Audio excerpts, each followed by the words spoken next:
Merhabalar, ben Doçent Doktor Levent Toksöz. Tamatama Japonca kanalına hoş geldiniz. Öncelikle kendim hakkında kısaca bilgi vereyim. Bir devlet üniversitesinde Japon dili üzerine dersler vermekteyim. Peki bu kanal nereden çıktı? Aslında biraz şans eseri oldu. Zaten Tamatama Japonca'da şans eseri rastlantısal anlamına geliyor. Şimdi bu kanalın amacı ve en etkili nasıl kullanabilirsiniz bunlar hakkında bilgi vermek istiyorum. Bu kanalın amacı sizlerin A2 seviyesinde Japonca konuşabilmeniz.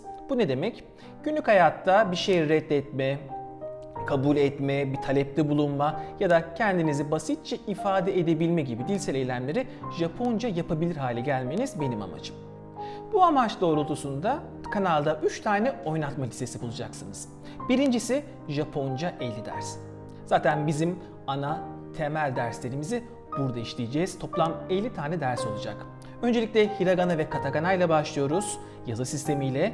Daha sonra derslerimiz devam ediyor.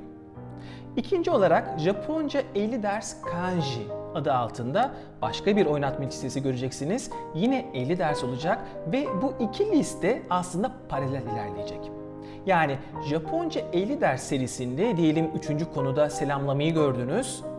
Kanji'nin 3. dersinde de o derste çıkan kanji yani ideogramları göreceğiz. Yani ikisini paralel bir şekilde ilerleteceksiniz.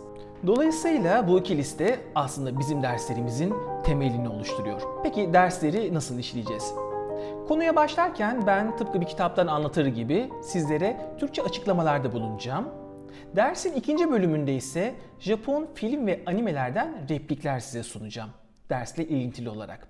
Aslına bakarsanız bu ikinci kısım yaşayan Japoncayı size gösterebilmek için. Yani öğrendiğiniz yapılar günlük hayatta gerçekten nasıl kullanılıyor bunları size gösterebilmek için böyle bir yöntem izliyorum. Kanalda 3 tane oynatma listesi olacak demiştim. İlk ikisi Japonca öğretim üzerine, üçüncüsü ise biraz daha kişisel, benim gözümden Japonya başlığında. Ben yüksek lisans ve doktora eğitimi için 2007'den 2014'e kadar 8 yıl boyunca kesintisiz Japonya'da kalmıştım.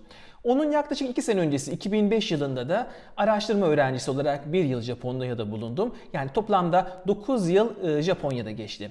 Az önce bahsettiğim benim gözümden Japonya oynatma listesinde işte bu 9 yıl boyunca benim zihnimde yer eden, benim size anlatmak istediğim, mutlaka bunu vurgulamalıyım diye düşündüğüm konular olacak.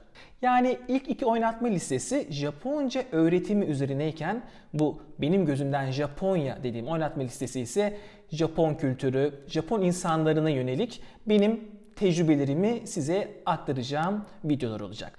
Bitirmeden önce şunu da söyleyeyim. Lütfen ders hakkındaki fikirlerinizi yorum kısmına yazın, bir şekilde bana iletin. Çünkü siz de fark edeceksiniz ki sizden gelen yorumlarla bu dersler şekilleniyor.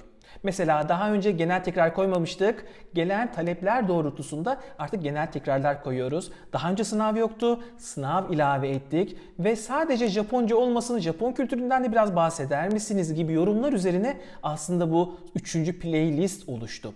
Dolayısıyla sizin istekleriniz doğrultusunda, makul istekler doğrultusunda kendimizi geliştirmeye çalışıyoruz. Ve bu derslerimize de yansıyor bir şekilde. Peki, şimdiden kolay gelsin. İyi çalışmalar diliyorum. Tekrar görüşmek üzere.